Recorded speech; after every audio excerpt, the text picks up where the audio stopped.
what was the name of that video? I participated in Caleb's first video. Yes. Is that the truth? That is true.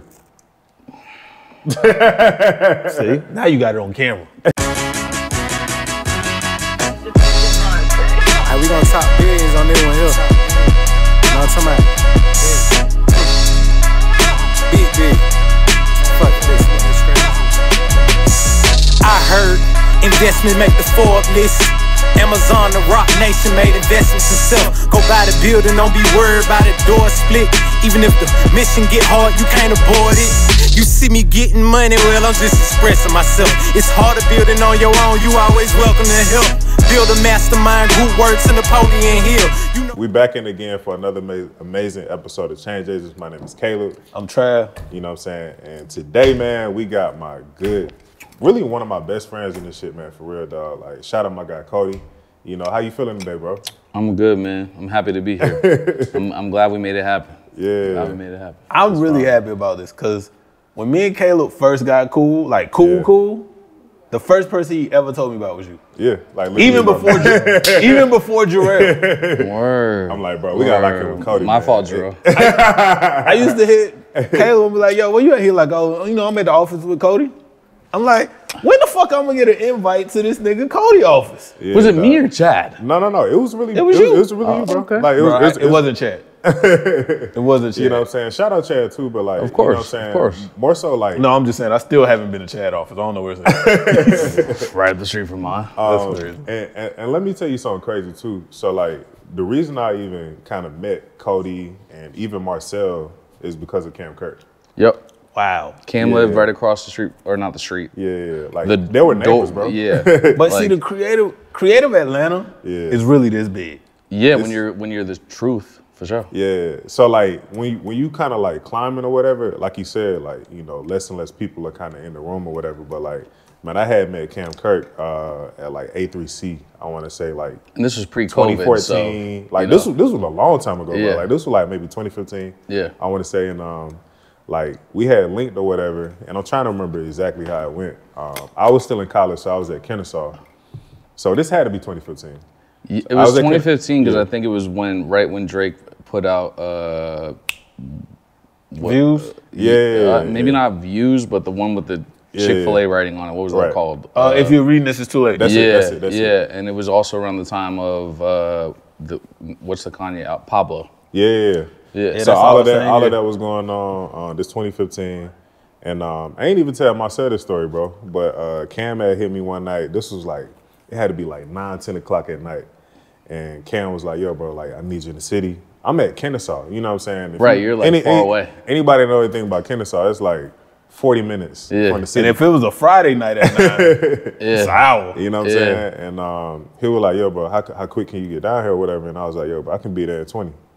I'm talking about how to the city, you know, got down there and I pull up and like Cam was like, yo, bro, here my guy Marcel. He had an event that night. Yep. You know what I'm saying? And I shot the event and then that's how we met. Yeah. Well, I think we were Was he performing? It was like a single release party. Yeah. And you know, that was back when we all lived together and like, you know, we're going out all the time. This was way back. It was Kobe's last game. Yeah, that was another Kobe's last name. That's it. The 60. Yeah. And rest in peace, Kobe. And you know, I don't remember what club. I'm sure it's a different club name. It's now. some little club in the city, bro. Yeah, Capture. It was Capture at the time. Is it still called Capture? They closed. They closed as fuck. Club ain't gonna last. But yo, Caleb came out and smacked. I don't know how much we paid Caleb for that, but you know, we were overly impressed. Bro, Justin was there that night. Yeah. Hero. Yeah. Like, yeah. Justin was in there. Shout out to my boy Cam pulled up too, and J Rose was in there. Yep. Man. Yep.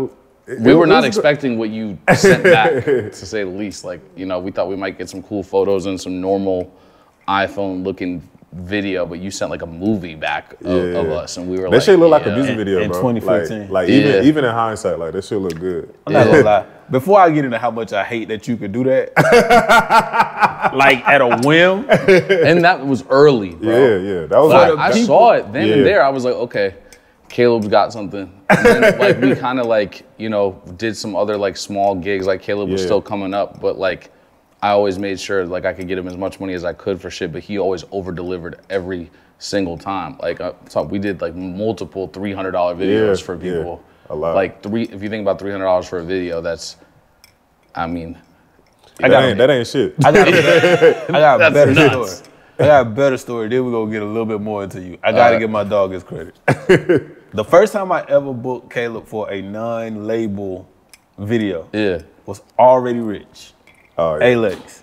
And I'm like, yo, we want to shoot this video, bro. And full disclosure, we know a little bit more than we knew then. Yeah. But we didn't have $0. Right.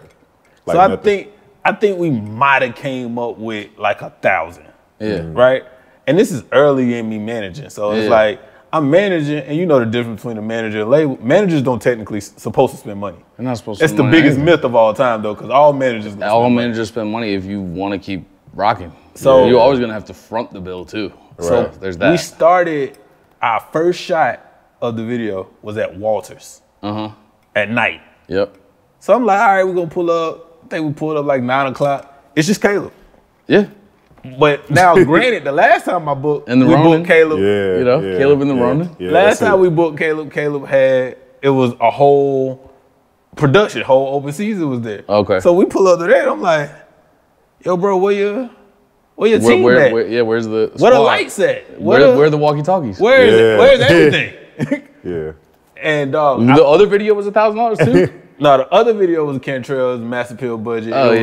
We had some money to play with then. Yeah. But this is like for another artist. But this is for another artist. So then we shot at Walters.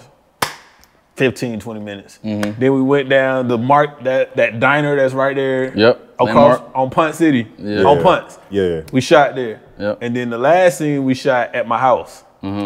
So I think at my house he might have brought Jarrell.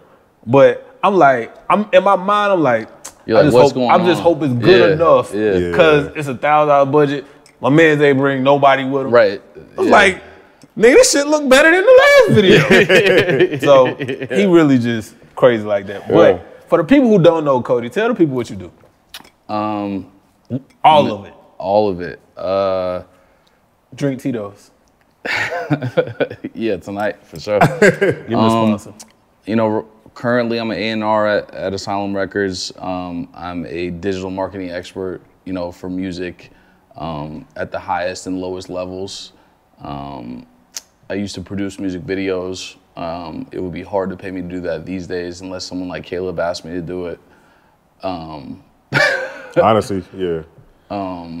Yeah, I've done everything in the music business, from management to A&R to, you know, whatever. I never wanted to be an artist or anything, but I've always been on the business side. Like Marcel? You know, no, Marcel wanted to be an artist. He was an artist that also wanted to always understand the business too, which I always think is dope. I actually sent a text last night to our group chat that was like, yo, Marcel really like crushed all y'all when it comes to like dropping music. Because he did. Yeah. But I can't give him no credit on this show. We got to give him credit off camera. We'll give him credit when this shit pops, I guess. But yeah. You got to know Marcel from then. Like, you got to know Marcel Alexander. You know what I'm saying? Like, from that phase. Ooh, like Marcel Alexander. You know what I'm saying? Like, that's the version of him that I met. I'm not even going to lie. So, like, just seeing the growth to where he's at now, bro, like, it's... I'm going to say this on camera. This is the only time I'm going to give you credit on camera. Okay, here we go. So one night we in here, Marcel beat me in horse. Full disclosure, this is a whole bunch of other elements. But how many letters he had? We should play after this for sure. He beat me in horse like 2 or 3 games. Do they want it? Hold on. Marcel, do they want it? He got the white man can't jump off. So he beat me in horse like 2 or 3 times. And then for the money he lost. Ooh. So you got him. But after that, facts. After that, he sent me some records. Yeah. And I never knew him as an artist. Yeah. And I liked his records. I'm like, oh, this shit kind of tight. I texted him back, like, oh, yeah, that's cool. Yeah. No, I couldn't tell him that it's nice, but you know, that's Marcel. Yeah. What's your favorite part? Like, what's your favorite thing to do that you've done? And your least favorite thing to do. I think I know what the least favorite is. My favorite thing to do really is just like, you know, I've been able to create a career that also helps a lot of the people I came up with at the same time. You know, like it's interesting because like coming up, I always imagined one of my friends becoming this rapper that like supported all of us. But then it ended up being me, and I'm not gonna say I support everyone, but like I've created jobs for people, I've created opportunities for all of, and I try and keep it like in my circle. So it's like I'm almost like the rapper, but I'm not. And that's true, because from what I've seen, like every artist that I've had like a real relationship in Atlanta, they either work for you, work with you, have worked with you. Whether they know it or not. Whether they know it or not, that's for sure. But I'm talking about even the ones like outside of the digital marketing, like they have real jobs, they work at your company. And I think that's so dope, because I know how much it takes time, energy, money, effort to try to keep everybody whole. That's the biggest thing. Like I just actually moved my office out from the room that it is now out with everyone else. In the middle. So just so I can, people can hear my phone calls, understand that like things are moving forward, things are progressing. And I'm not just like tucked away in like out of communication. Leadership steps. That makes sense. And then we put a podcast room in my room. Nice. It's not gonna be competition, guys. It's okay. We'll trade off. We can't keep money out there for everybody, for sure. What's your least favorite? My least favorite, I would say, is like artists. The fact that I still do management shit for artists I don't manage, and the fact that I get 700 text messages a day. A lot of times I want to change my phone number, but I realize even if I do that, I'm still gonna have to. And it's in you. Like as much as you get frustrated by it, it's in you to help people. So you go. No, definitely. End up helping and it always works out. Like the people that I help, like Caleb's helped me. I've helped Caleb. You know what I'm saying? Like and I set it up to where it's like I can't say I set it up, but like if I need a favor, I've usually already done a favor. And a lot of times there's a lot of favors I haven't called in on shit, and I'm just waiting for the moment, but I know the people that owe those favors will do it. Like for sure. And I've actually probably called in like 8 with Caleb. I'm like probably like -4 with Caleb. But y'all are 2 great favors to have on the shelf. I'm glad I got both of y'all numbers. Listen, man. Like, and let me go ahead and just give you your flowers too, bro. Like, for the first 2 or 3 years of me like really learning video and like working with Chad and working with Cam and working with these different artists, like he been there right along the way. You know what I'm saying? In every shape, form, or fashion, bro. He's always been there. Well, Caleb killed it the first time when I didn't have to be there. I knew he had it. Like, that shit means something. Like I set it up and Caleb took care of it. Like I think like the first one we did just off the hip, like I was there with him, and then I realized, he good. Yeah. And the reason why I took care of it, bro, is that like I've had so many people that said they was gonna do some shit and they didn't do it. And you always follow through. So, you know what I'm saying? I was just waiting for you to send me that one that was gonna make me like be like, yo, Chad, Will. What's up with your boy? Caleb. Shout out to Will, new dad. Absolutely. Congratulations, Will, for sure. Everybody know everybody. But this is also why Cody pissed me off one time. It's such a minor thing. Cody came here, this might have been 3 months ago? When you shot your promo. Cody was like, yo, I need to pull up, I need to shoot something. I got something in Vegas. Oh wow. Yeah. So he came in, I'm like, whatever you need, Cody, whatever. Cause number one, me and Cody have built a relationship outside of you. For sure. But it's also like, your brother's my brother. Right. So Cody came shoot his promo and then he leave. He sent me $300. I'm like, what the fuck is this for? He's like, no, bro, I just want you to know, like, I'm not one of them. Not like on no cocky shit, just like. Cause I know how fly this shit is. Appreciate it, bro. He understands shit is gonna be one of the biggest thing in the city. Like this building right here. I appreciate that. Like I'm happy to even be able to call and know I can get it at any time. But I was, and y'all said that to me. Trav said, Day one. Right. Yeah. Right. Day one. This is a special place right here. But I just for got so many reasons. Why are you sending me $300, Kobe? It's not like you came here and had a 4-day lockout. Right. Like, bro. You know, because I know what it is. I know what it costs to operate this shit, and I also, you know, that like. But just to go back to what I was saying, like, so for me, like, you know, you was always there, in whatever capacity. You know what I'm saying, just to help us out. Even down to like, bro, I don't know if you remember. Shout out my guy B Flowers, you know what I'm saying? And that was like one of the first videos. I think that was the second one. Yeah. Because did we do, what's his name? Damn. We going back now. Al did too many videos. Because we went to the hood and shot some shit, bro. We don't shot some shit, bro. I'm trying to figure out who we did one video first, but definitely with my SMG guys with B Flowers, like you went out and killed that for like $400. Yeah. Smacked it. You know, Flowers is definitely talented. He's still putting music out now. Yeah. But that was, you know, for $400. He what was the name of that video? I participated in Caleb's first video. Yes. Is that the truth? That is true. See? Now you got it on camera. Now you got it on camera. Yeah, no, there's gonna be some fire. There's gonna be some fire like 5, 10 second, 15 second joints out of this for sure. But damn, Caleb. But we got some crazy videos over the years, man. And again, we worked on all, like you were there for all the Jid and Earth Gang early shit. All like, of that shit, bro. And still continuing with it now. Like that's.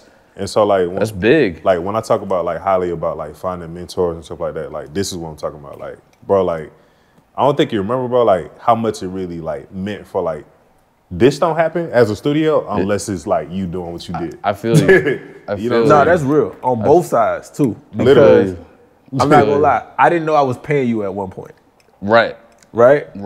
So I'm asking Caleb, I'm like, yo, if we can. Good choice. No, even before. Like, he's not the one who told me about it. I know. I remember when we finally, like.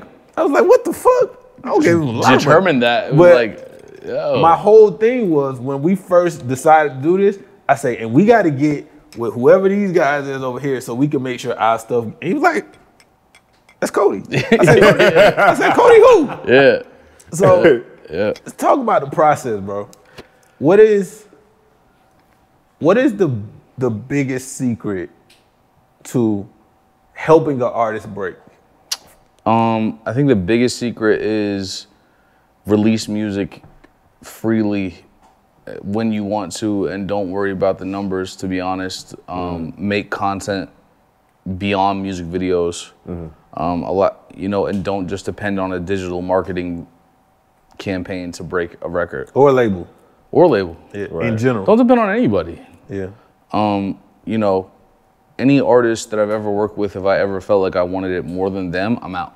Right. And that's a tough thing because when you manage and you get so close to these artists, they become like brothers, sisters. Absolutely. I mean, the music business, when you find certain people, you become friends quickly. And that's it's a tough, like I said, I employ a bunch of my friends. And that is tough. You know, because I don't want them to look at me as a boss. I don't want them to, you know what I'm like. You don't want it to get weird. Yeah. But like, it gets weird. Because it gets weird with artists every time. Yeah. Like, at the end of the day, it's your money. Yeah. Yeah. And you know, but the secret to me is honestly like put out as much music as possible because so many artists, you know, that sit down with me, I ask them how many unreleased records do you have, and they'll say, you know, it might be 10, it might be 3,000, and to both of them, I'm like, what are you holding it for? Why aren't you pushing it out? Yeah. You spent money to record it, you spent money to get it mixed, you spent money to get it mastered, what, you know? And I hate that this whole, and it's kind of phasing out now, but the last 5 to 7 years, this whole era of artists having to like hold so much stuff and try to create this mystique around. Nobody cares about your mystique until they care about you. Right. Exactly. And it's just like the best way to get a return on whatever you're doing is to put out as much shit as possible. Just like how it is if you're an influencer, you create as much content as possible. Yeah, exactly. Influencers ask me the same question about marketing. They're like, what can I be doing? And I'm like, well, how did you get here? Exactly. And they're like, oh, well, I posted on TikTok all the time. And I'm like, keep posting. Honestly, like, do you need marketing or do you just need to keep posting? Right. Like what we were just talking about, how do we push this? I was like, as over time, like I'm sure as you guys have done these podcasts, the more you do, the more views happen, the more people that come in, more things happen organically. Yeah. Light plug on my company. But Facts. Big plug on your company. And it's funny though, because artists are fickle, right? And not even fickle. Artists are, at their core, most artists are insecure. yes, right? So, absolutely. And then it takes like this breakthrough. And artists hate being considered content creators. They hate being considered influencers. But the thing is, it's the entertainment business. It's the entertainment business. If you're not entertaining, what are you doing? When people was going to Big Tigger in the basement, they was creating content. It's always been the same thing. It's just like words. When I talk about releasing a lot of records, people are like trying to go oh, what about like a single you focus on? I'm like, man, Wayne used to drop 3 songs a day. Right. And it wasn't even, this is pre-Spotify and shit. Like, it was like we were on the blogs downloading. We had MP3s. Like. Right. Then we had to download them, then transfer them from the computer to the phone. Some kind of MP3 player or a fucking SD card or some shit like that. But it was all day, every day with someone like Wayne or artists in general then. And then if you look at mixtapes, artists were dropping songs that got leaked or whatever, whether they knew it or not. Yeah. Mm-hmm. And it's also too, like, if you think about our era is the best era. Absolutely. Blog era is the best era. Yeah. Of all time. We're talking about Tip, Jeezy, Wayne, fucking early Drake. Everybody. Young Dro. Like, everybody. Absolutely. The best version of Atlanta for certain. Blog era, definitely. Because Cass was still there. Yeah. You know, the blog era, because that was actually the epitome of curation. Yeah, because everything was wide open. Nobody had no rules and nobody had any limitations and nobody could stop But your blog wasn't fire unless you had the fire. If you had fire, you had to get it. And you had like hip hop early was so fucking, they always had the fucking dopest shit. Like I downloaded every single thing, and hip hop early was actually right before Hot New Hip Hop existed. And then it was basically hip hop early and Hot New Hip Hop. But yeah, you had to download the song from, I mean, it was free, it was sick. Yeah. And and you had to hit refresh. And there was Two Dope Boys. Two Dope Boys. You heard that new, Nah Right. Yes. Yep. So, you heard that new, definitely had definitely was strong. Shout out to my boy Low. Yeah. You heard that new? They definitely were strong. Are they still going? Nah, but he on Apple now. Is the domain still exist? I don't know. You talking about Low Key, right? Yeah. I don't know. Shout out Low Key, you know what I'm saying? Season 1 change agents. I don't know if he's, I gotta ask him. But I also feel like blogs are coming back. No, they will. It will come back. And social media is dying out. It's gonna be like, they're gonna come back in a way of this. Yep.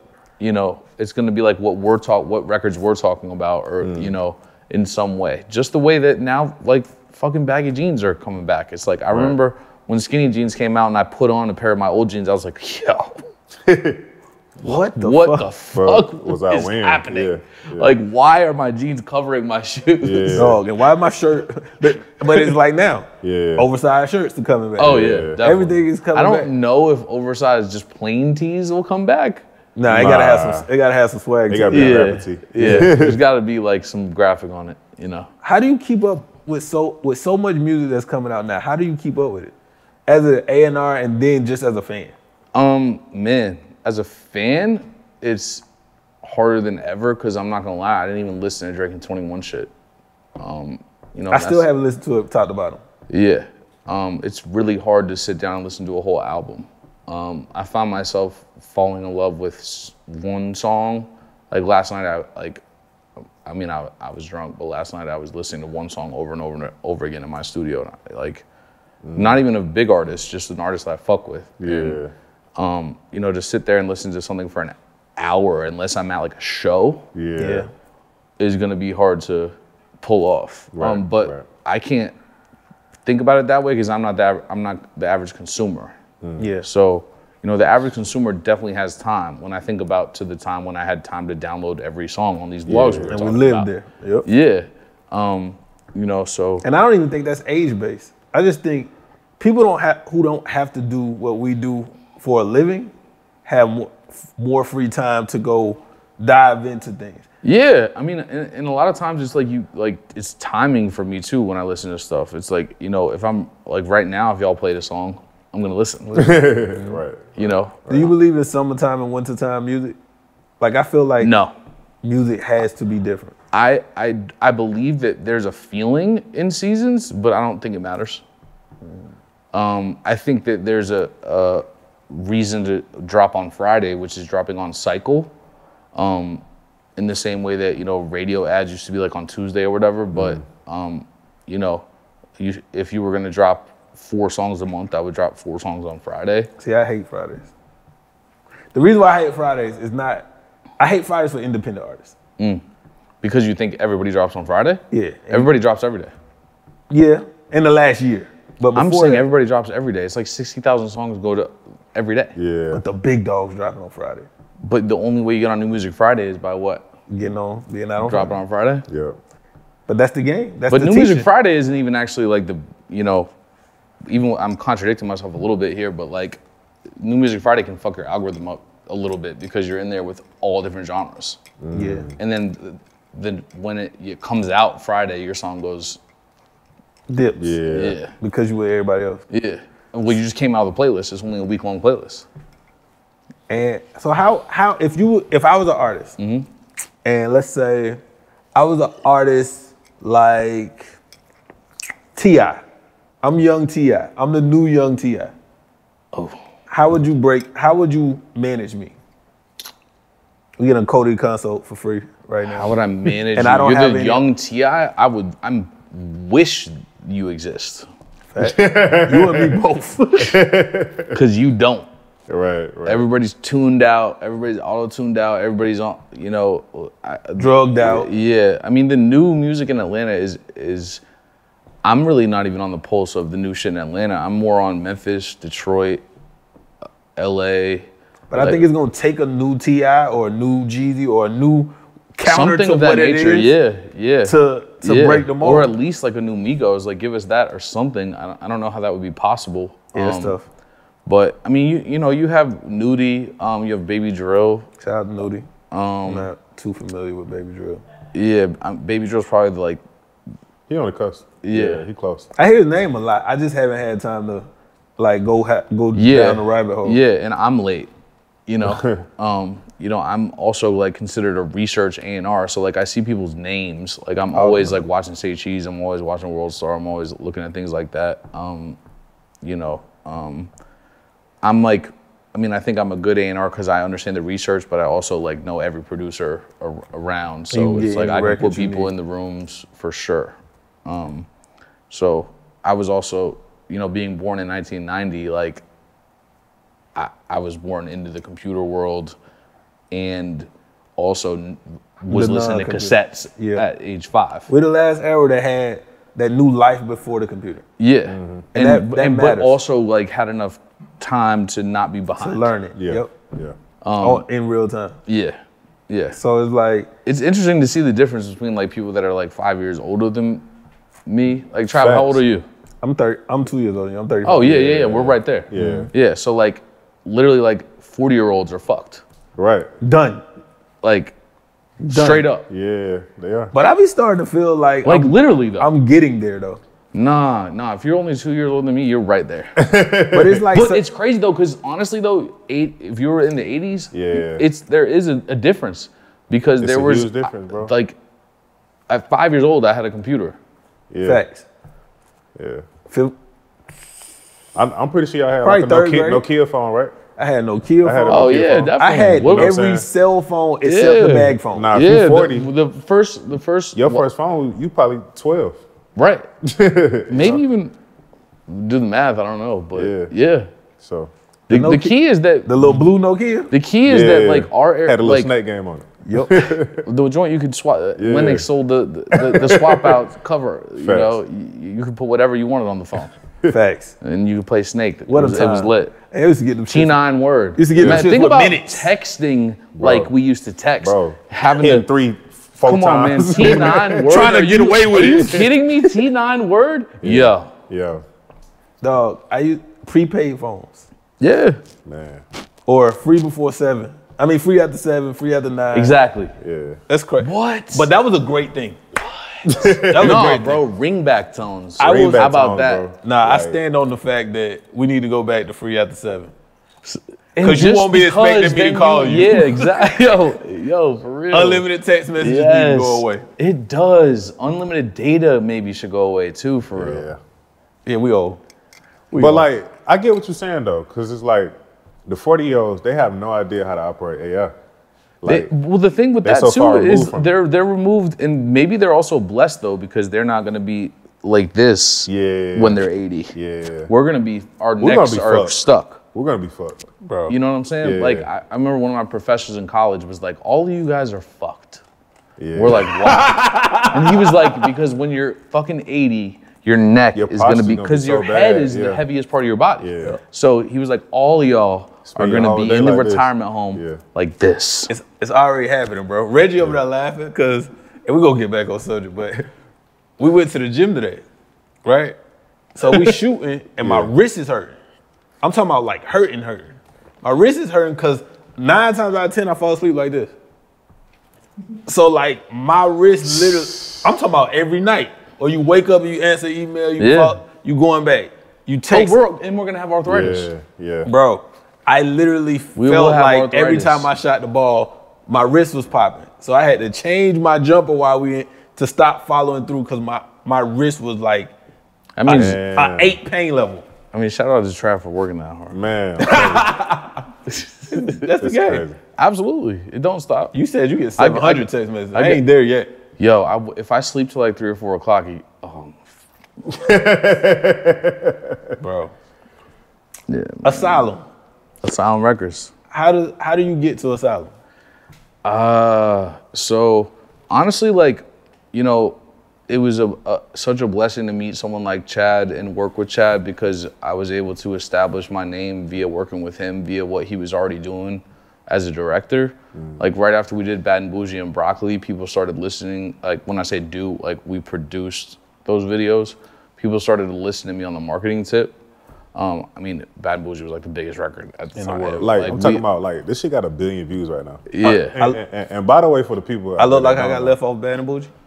Shout out, like and take, about Bad and Bougie. Like he was there. Kinda. Yeah, he called me and was like, "Yo, bro, like we got this set. Like I ain't got no rate to really pay you, but like I want you to pull up just so you can learn." Damn, I forgot you. Yeah, bro. Were you pulling focus on that or something? No. Like I was helping camera department a little bit. But like, bro, and who was the DP that? Darren Miller. Yeah, it was Darren Miller that night, and Dax was the director. Yep. Wow. Yep. I was a PA on that. And this what? Damn, you PA'd? I was a PA that day, bro. Damn, bro. Y'all can't never talk shit to my boy. My boy done did everything. Hey, man. Yo, but see, the thing is, I did too. Like, I when I was a producer, I was still going out to PA on sets of big videos just to see how this shit goes. Just to go and kind of like figure out what was going on, so I could go back and tell people like Chad like what was going on. Right. And you know, I mean, I remember sweeping flour on T.I.'s daughter's video. Yeah. And I found out I wasn't getting paid, and I was pissed, but I was just like, I'll get over it. Like, this is entertainment business. I'm blessed to even be participating. Exactly. Bro. At this level. Yeah. That's what I think is missed in the new generation. Bro. Like, people don't understand an internship. They don't understand, like, I mean, I interned so many studios, and it cost me money. Yeah. Like, sometimes they wouldn't even, like, have paid for the shit that I went to go get. Right. And I would just pay for it. And you just not even fucking say anything. Yeah, you just eating it. Yeah. Y'all hear that? Y'all hear it? This is the entertainment business. You get drafted. Yeah. Dog. Right. Caleb knows for sure. Bro. Ye owes Caleb money. We ain't gonna get into that 50,000. We ain't gonna get into that 50,000. And that's slick my fault, kind of. No, it's not your fault, bro. Hey, it's not your fault at all. God bless. Dog, Caleb shot T-Pain in our studio, and I interned that day. So he shot T-Pain 6 videos. Yeah. But I didn't produce it. I didn't have a role to necessarily be here other than as a co-owner and just to see it. Right. Bro, all I did was clean up, change trash bags. And that's you as an owner. The whole day. Yeah. That's you as an owner. Yeah. Crack a few jokes, go back, hey, we need to go get some paper towels. Yeah. Everybody else had something to do. Yeah. I didn't. Yeah.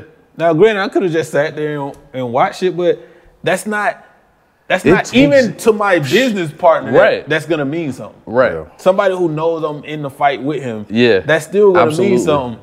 And I think that's the main part of this generation that we have to try to reinstill, no matter at what level, whether that's artists. It's artists who don't want to go do freestyles if the platform not big enough, or if they not getting paid, or if they gotta pay in.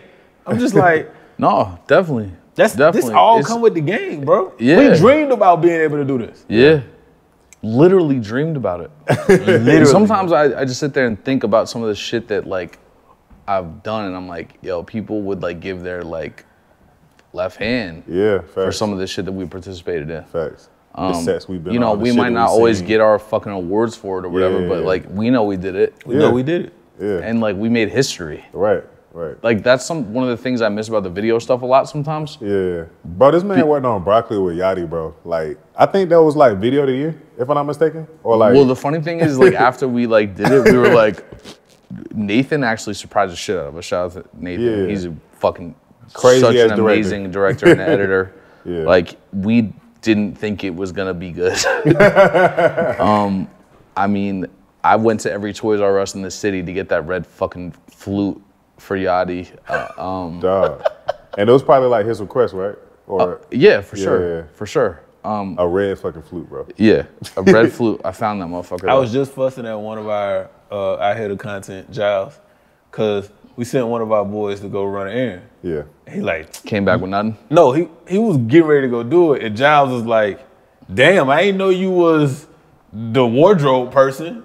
Or whatever. But I'm like, see, that's why people don't want to do shit. It's like, bro, like, man, I used to when I was producing videos, I used to just go get it.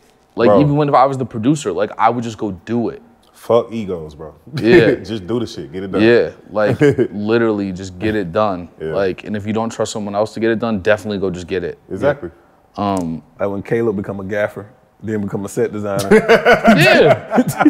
that's every time done, in some regard. Yeah, whatever it takes that's to get why it done. he can pull up Dolo. Yeah. And the shit looks cool. Because in reality, he's DPing it, he's shooting it, he's directing it at the same time. Now, I will say shout out to Chat because I did learn that aspect from Chat. Oh, for sure. Like just being able to like be a chameleon and play different roles and wear different hats and shit. Right, because Chad, I mean, we used to go and save directors.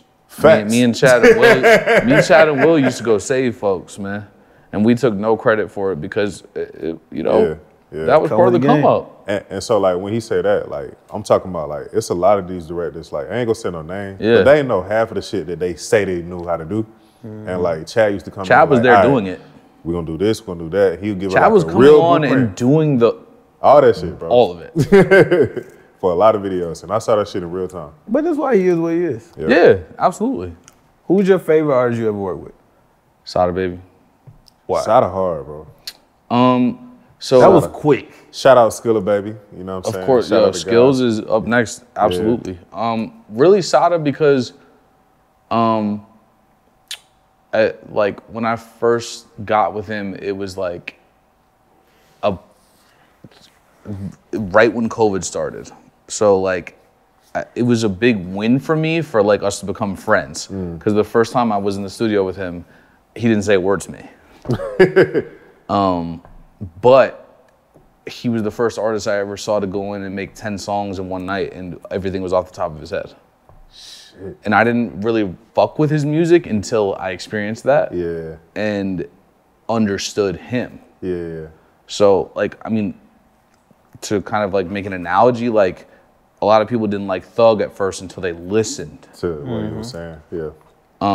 With Sada, it was the same thing. Like it was, to me, it was like, okay, this is just like, Thug used to it wasn't the kind of rap I liked, but when I like,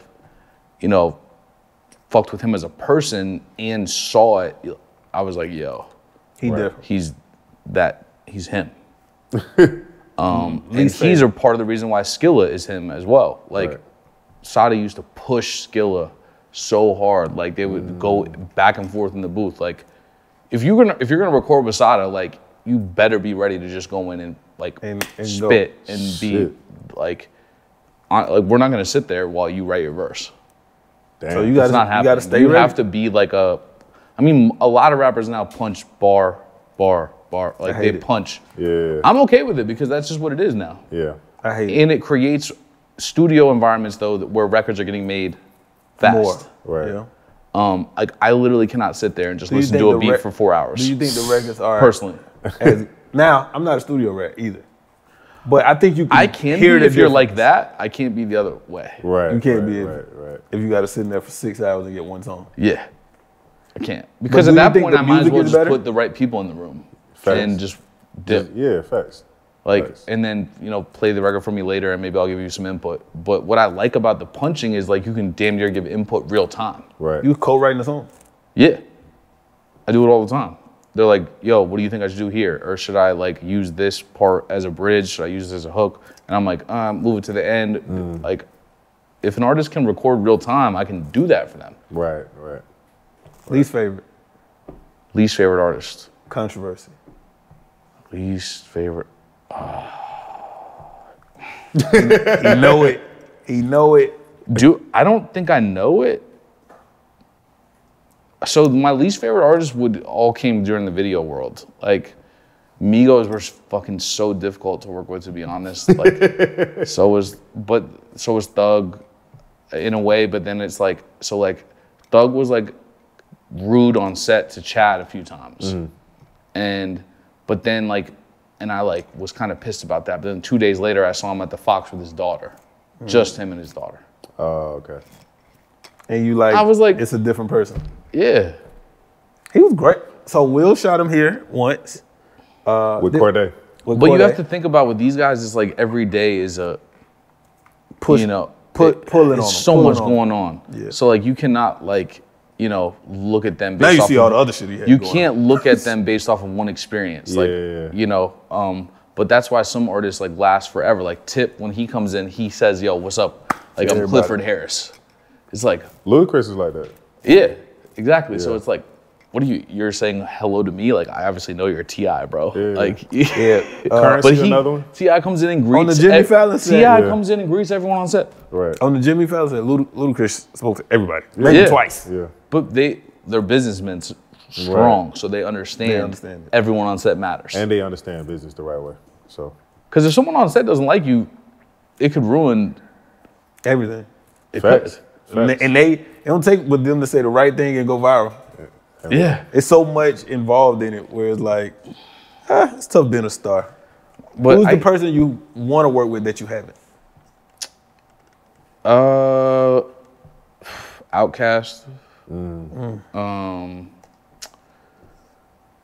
Outkast would be big if they ever exist again together. Yeah, right. Lil Wayne would be awesome. But it's crazy because I have thought about something like that a lot, but it's like I work with everybody. In some regard, I have, whether they know it or not. I have a dream of an Outkast Earth Gang record. Possibly. Absolutely. I don't think it'll ever happen, but I think if it ever happened, it would be with Earth Gang and Outkast. And it would change their lives. I'm talking about both sides. Yeah, agreed. Cause it's an 18-year-old that don't know. I mean, Earth Gang is like one of the reasons why I even still care about this shit, to be honest. Because you know. Yeah, I don't know. Without them, what would Atlanta rap still be for our generation even? Facts. If you think about it, because nobody they're really not as famous. But nobody is trying to be as different as they're trying to be different. And trying to be uniquely themselves too. You know what I'm saying? Everybody's trying to be like the next Lil Baby or Chief Keef or whatever. Like Earth Gang. Everybody you can't really compare them to nobody. And Earth Gang is like, nah, we just dope. Fuck what y'all talking about. Yeah. So even because they are just dope. That's why Jid cut through though. Yeah. I think the reason why Jid cut through is because he was a solo artist. Yeah. Right. But Bobby, Never, we snapped on Never. We did. Y'all did. I wasn't. You were there. You shot BTS on Never. That's so crazy, bro. We don't. You shot BTS, bro. I shot BTS on the gym. Yeah, Caleb used to come and shoot BTS for me whenever I called him. Yeah, anytime, bro. Like, pull up. I'm talking about, like, I would get off from work that day, bro, and pull up and shoot. Yeah, Caleb was pulling up in the whatever white truck you had. That had like, he had dubs on it. He had dubs on it. Probably never go. You still have that truck? Yeah, I still got that truck. He not gonna get rid of that truck. You drove that truck here today? No, I ain't. Oh, okay. It's just around. But no, I still got it. Okay. He ain't gonna give it up. It represents something. Yeah. Like, I got my Monte Carlo from 08. Yeah. Now, that truck like my whip from high school. Like, it's always gonna be. I remember making fun of him for having dubs on it. Like, I was like, yo, you got dubs on your shit, bro. Like, now I gotta ask you a stereotypical question. Sure. But I think you're gonna have a unique answer. Top 5 rappers. Top 5 rappers. Number 1, Lil Wayne. Number 2, Eminem. Number 3, Kanye. Number 4, Jay-Z. Number 5, because I love him so much, I'm gonna say Sada Baby. I'm not mad at this list. I ain't never heard Jay-Z be number 4. That's why I love this list, even though I think he's insane. But you know who's climbing up? This is gonna be even more insane. You know who's climbing up my top? I don't know if he's cracked where he is right now. Future is really might gonna be in my top 5 before it's over. It's like, I would like to give multiple top 5s for multiple reasons. Yeah. Like, lyricism. It's almost like it depends. It depends on what we talk about. It depends on what day we talking. Like, it's almost more like, give me a top 5 like auto-tune rappers. Give me a top 5 That's how I do movies. I have to put movies in genres. Right, because, okay, respectfully, like, Sci-Hi is in my top 5. I just didn't think about him just then. But the reason why is because, like, I'm thinking commercial for the most part. Or just, like, what I've, like, you know, what the usual answers are. And what my answers are based off of those usual answers. But Sci-Hi is definitely one of the best rappers of all time. Tyler Creator was just talking about, don't do that. Just to give you a list. But I'm still mad we didn't get that Sci-Hi thing. I am too. Oh, man. He'll come around. Ain't no videos dropped yet. I was just about to text him the other day. What's going on? Shout out my guy, Sci-Hi. But Sci-Hi to me, Sci-Hi to me is like,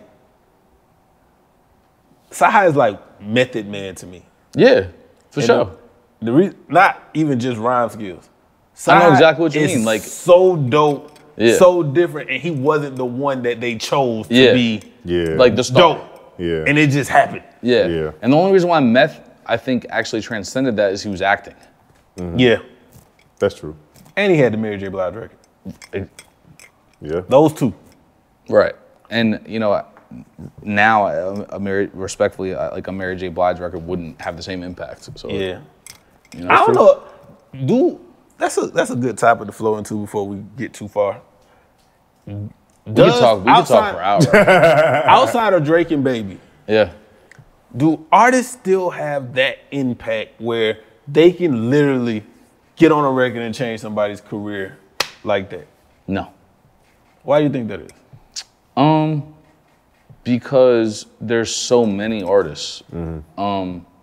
And to me, like for Drake, his features are so limited and so like selective and calculated that like, you know, it also costs so much money that only a limited amount of people can do it. Or a publisher. Yeah. So, or both. You know. And I just feel like the shock value ain't there no more.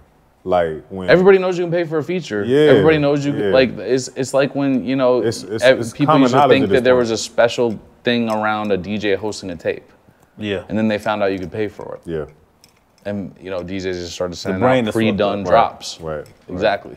So the curation is, I think, where it comes in there. What would you change about the rap business now if you had to pick?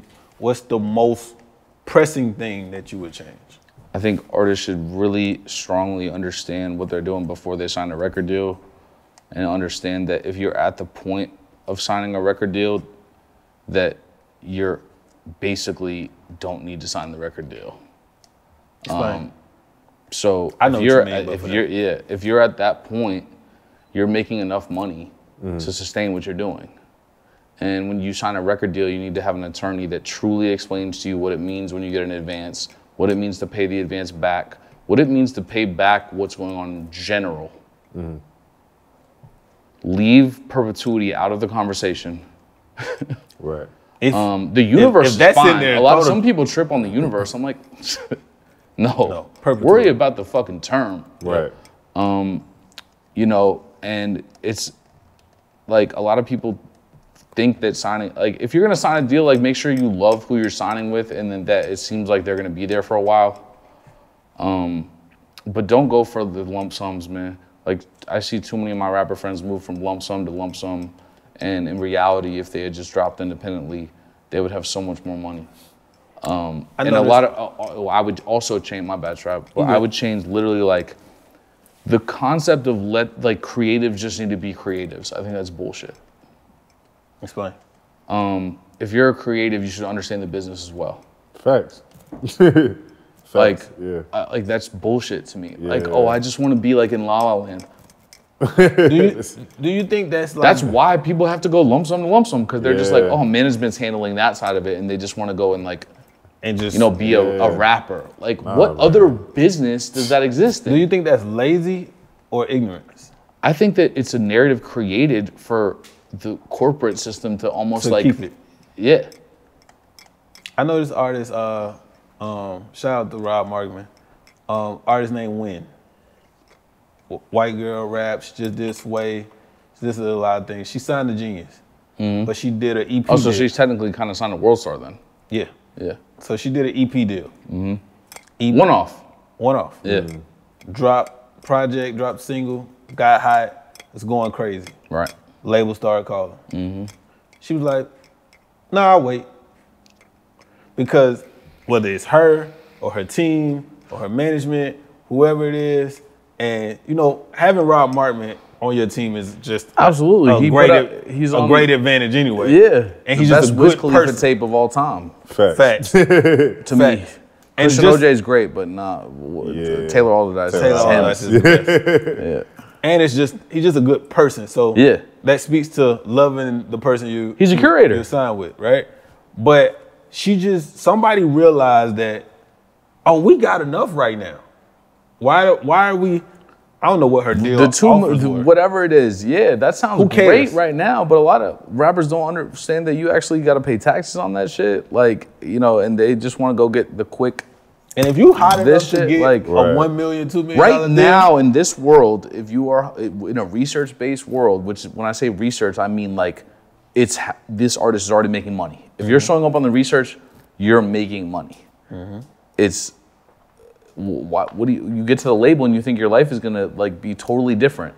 It's probably gonna slow it down. It does slow it down. Right. It does. Because you have to operate in a whole different environment. But you're an exec, so how does that counteract with what you do? It does, unfortunately. But one of the solutions that I've created with that, with being in the building, is that the artists I sign, I like to give distro deals at the same time. So like with Sada, like something that Gabby Peluso came up with, just so he could keep dropping music while he was on a proper deal, which meaning like you're like at a label. He had a distro deal too. So he could basically, if he would send me a song, we could drop it on Friday. If he sent it to me on like Tuesday, we could usually drop it. But even then, that's still kind of limiting, because like a lot of people on DistroKid and things of that nature are used to like, I want to drop a song tomorrow. Yeah. Well, I want to drop every 1st and 15th. Yeah, and then what happens is artists get stuck, and their answer is I'm just dropping my YouTube. Yeah, because that's the only thing they hold control of. And it's so crazy because people don't pay attention. That's what Meek's doing right now. Yeah. And nobody's paying attention to it. Like, I ask artists these questions, like, hey, what kind of deal is this person on? Hey, why you think this person? And they are completely clueless to what's going on. I would build a distro deal into any deal that I sign, because and make sure wherever you're at has that leg. A distro leg. Because the Genius process and World Star. Yeah, the process is also different. You don't have to go through the same level of sample clearance. You're signing an agreement that's basically like indemnifying them, so that if somebody has a problem, they come after you So they're okay with it. And you also can collect more money. Because recouping a proper deal is no fucking joke. Like, if you're on a royalty deal, come on, man. Like, people don't understand how all the time. People do not understand how recouping works or how label accounting works at all. Yeah. Like, so I think I should explain that. Go ahead. So, okay, if you get $1 million and you're on a royalty deal for, let's just hypothetically say you have a 10% royalty, right? If your advance was $1 million, that's just your advance. Let's say you put your album out first week, you make $100,000. Only $10,000 goes towards recouping. It doesn't go to you. It goes towards recouping the loan, the mill. The other 90s just there. Yeah, you only recoup off of your percentage. Yeah. So everybody just ignores that. The attorneys ignore that. Yeah. Because the attorneys casually. Yeah. Because they in bed. Well, but it's also, this is just how it's been done for so long. Yeah. And nobody's breaking the mold. Yeah. Nobody's breaking the mold. Some people are breaking the mold. Like, you have, distribution companies coming in doing 50-50 deals, one-offs, whatever. But even some of the distribution companies are getting into that bullshit too. Yeah, because they realize how many people don't know. Yeah, they don't know shit. They don't know shit. And they also know that, like, there needs to be a new world of the attorney shit for me. Right. Because too many attorneys are in bed with each other. And they're like, yo, if you make this deal happen over here, I'm going to help you with this deal over there. Like, this is crazy, man. Yeah. One of the things Hovain taught me, rest in peace Hovain, is if you want to sign a music deal, don't get a music lawyer. Exactly. Facts. Irv Gotti told me the same thing. Most people go straight. He was like, yo, go get you like a fucking film. Any other kind of attorney. Yep. Because that's actually, like, they're going to operate like by the book, law. Right. Yeah, they're going to operate based on you, the client. Not exactly. How it windfall, not the windfall they get by being next to you. Yeah. And I would also always suggest, like, don't let the label pay for your attorney fees. Pay it all yourself. Don't let the label do shit. Yeah. Fuck the label. You know what I'm saying? Shout out. It's like fuck the label unless you're signed with me. Organic music marketing guys. If you do want to sign to Cody, which you should, you have this. He said sign to Cody. You have this episode organic to show you marketing. What to look for in his contracts. Yeah. You know what I'm saying? No, tell the people where they can find you, bro. And organic music marketing, man. I have, shout out the best money I can't I've believe ever you're spent. a customer, man. That's yo, dog. But if I pull up my account right now, and I'm talking about you were an early customer, dog, and I'm talking about tier 3 or whichever is the hot. Yeah, is it tier 1 or tier 3? You were buying tier 3s, bro. You were buying tier 3s. And I know we wrapping up, but I just want to say that. Like, I'm sad we're wrapping up. I'm sad we wrapping up too, but like, bro, like, fuck Sammy and Marcel. Yeah, where y'all gotta be? Bro, you built organic music marketing into what it is now. You know what I'm saying? Like, just being in a position where, like, you're able to just hire your friends, bro. For sure. Like, how many? Marcel helped me come up with a name too, so I'm gonna give him some more flowers. Shout out Marcel. He literally did. Like, that was when me and him lived together. And this house I'm trying to buy. Me and SP were on the block. We actually shot a video at that house. What side of town is that again? West End. Yeah, me and SP lived on the West End. Yeah, it's not this house. It's that house. It's this house. It's the auto drive. I need to talk to you. Fuck Marcel. Fuck Marcel. Yo, we used to have the whole hood over playing ball at our house, man. Yeah. That's a dope house. It's at the end. Yeah. Yeah. So I gotta get you on camera with her. Yeah. I personally want to request organic music marketing to sponsor change agents. Yeah, I'm with it. Zoom in, go tight.